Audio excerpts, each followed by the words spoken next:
দেবশঙ্কর হালদার থাকলেও হতো, শঙ্কর চক্রবর্তী থাকলে হতো, ওটা শুভাশিস মুখার্জি থাকলে হতো।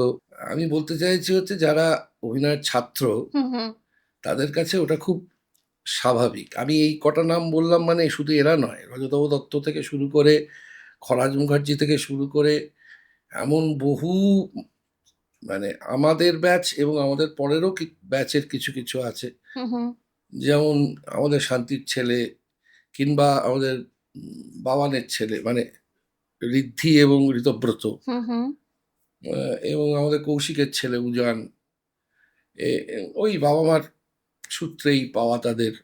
আহ, তারাও ছাত্র অভিনয়ের। যারা অভিনয়ের ছাত্র তাদের কাছে এটা খুব মানে প্রাথমিক দাবি হওয়া উচিত আপনাদের।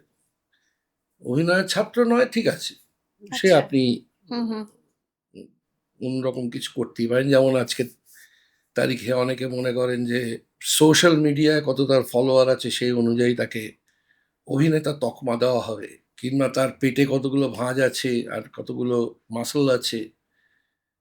কি পুরুষ কি মহিলা, মহিলাদের ক্ষেত্রে দোকানপাট তার কত ভালো,